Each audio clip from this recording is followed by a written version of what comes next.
Don't tell your teacher you only want your kid to have fun with their lessons. Teachers already know that if lessons aren't fun, you're going to quit and they'll lose that income.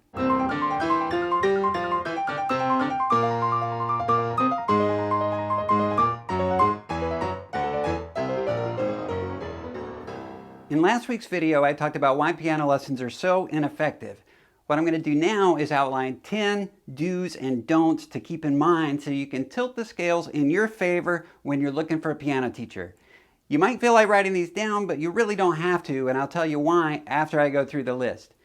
First of all, don't tell your teacher you only want your kid to have fun with their lessons. Teachers already know that if lessons aren't fun, you're going to quit and they'll lose that income. When you verbalize the fun part, you take away that little bit of pressure on the teacher to provide lessons with substance. And believe me, if there's no substance, kids will disengage and they'll either resent the time they wasted or they'll think music is so boring that they'll never pursue it. Don't focus on the fun part. Do look for teachers who include moving and singing in every lesson. Moving is vital for kids and adults to learn rhythm, and singing is crucial to learn the tonal patterns we use in piano music. Good piano teachers know how to use these activities and get great results and have a ton of fun while we do it. Don't tell your teacher you want your child to learn confidence. That is not what piano lessons are for. Instead, do look for a teacher who has a plan for students to improvise in every lesson. Look for a teacher who helps students learn a vocabulary of tonal and rhythm patterns they can create with. When students learn to create bass lines and chords and play with other students, confidence follows. Don't give up if your child is enjoying going to lessons, even if you don't hear them practicing. Think about how long it takes to learn to speak a language fluently. 6 to 10 years when you're immersed in it. So do expect many years of piano lessons to get fluent if the teacher is teaching the right stuff. If they're singing and moving and improvising in every lesson, students will be learning. If the kid is going to lessons without objecting and they're doing those things, keep them in. Don't hold expectations over their heads. Kids can go for years when it might look like they're not progressing, and then all of a sudden they find their gear, and it's amazing. If the kid is objecting to lessons, something will have to be worked out. It might mean they need a different teacher, but it does not mean that music isn't for them. Music is for everybody. Don't leave everything up to the teacher. Do sing and move with your kid. You don't have to be a trained musician to do this. I'm serious. It doesn't matter one bit how good you think you are with singing and moving. Even terrible singing and moving can be so much fun and have such a powerful impact on your kid. Leave it to the teacher to refine your kid's skills, but you give them the value that moving and singing feel great. Look for a teacher who will give you songs you can play and sing together. Make it a fun and frequent part of your family life. Don't hassle teachers on price. The business model for piano teaching doesn't allow for teachers to make a reasonable income and keep up with training so they can keep improving as teachers. Piano teaching is usually not a great income, and that's bad news for everybody because the cost of cheap lessons with teachers who aren't staying up to date is students who don't develop any love for music or piano. There are even expensive teachers who don't provide you with much value. And there are also some inexpensive teachers who provide a lot of value. But whether you pay a lot or a little, in normal one-on-one lessons, odds are once your kid quits, they're never going to touch a piano again. And that's my pessimistic way of putting it, but there's a solution.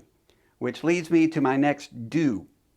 Do look for teachers who teach groups of kids together so they play, sing, and move dynamically, and pay them no less than you had planned to pay for a one-on-one lesson. There is one important caveat here. Most teachers who advertise group lessons teach by having multiple kids on separate instruments with headphones on. I don't consider those group lessons. Those are individual lessons happening at the same time, and those are not very valuable.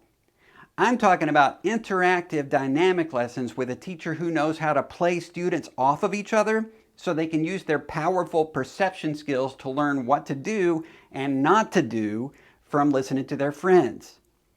Research suggests kids learn more, not less, from these kinds of lessons than they do from one-on-one lessons. So in this scenario, you're paying exactly what you plan to pay. The teacher is making a good wage so they can afford to take the classes they need to be great teachers. Students learn better than they would one-on-one and usually have a blast. So that's a win-win-win. And if you find a teacher who does this well, they're worth every penny. Don't look for a teacher who makes a big deal about formal recitals, especially in the early years of lessons. Do look for a teacher who has frequent informal chances for students to play together. Don't put kids in lessons to see if they take to it. Something like 1 or 2% of children have what we call very high aptitudes in music. And those are the kids who are going to take to lessons like a duck to water. But you know what? A child with average or even low aptitudes can accomplish as much as those high aptitude students if they work at it and have the right training. Every single interested child gains so much from using music in their life to their full potential. So do find a teacher who knows how to teach to each student's strengths, even in a group. There are aptitude tests available for music students, and piano teachers should be using these. We can't tell aptitude without the objective data those tests give us.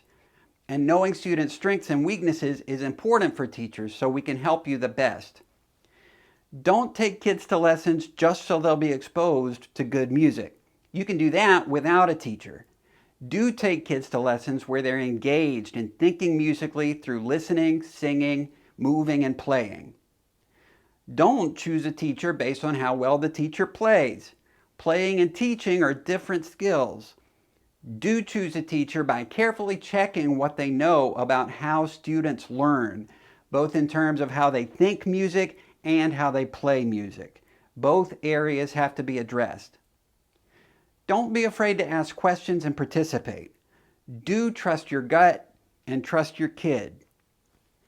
I know this is a lot of information, so I've made a PDF that includes all of these do's and don'ts, as well as a list of questions for you to ask if you're screening a piano teacher you're thinking about going to.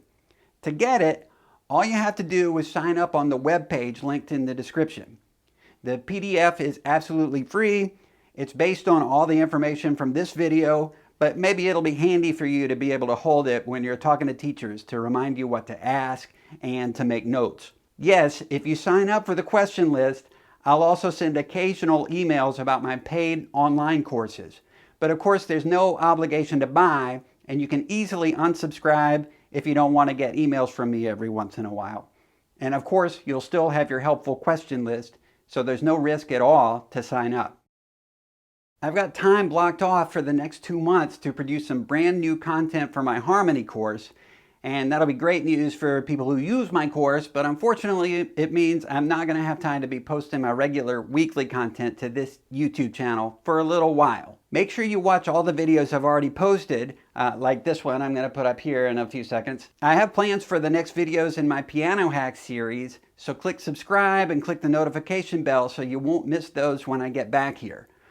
I'm planning to make some YouTube shorts about piano technique during my hiatus, so check the channel homepage from time to time to see if those are posted. Because even if you're subscribed, I don't think YouTube notifies subscribers about shorts. I've already got a great shorts video you might have missed about hand positions, so check the channel page for that. Finally, if this video has been helpful, consider liking and sharing so other people can benefit too. Together, we can change the world through music.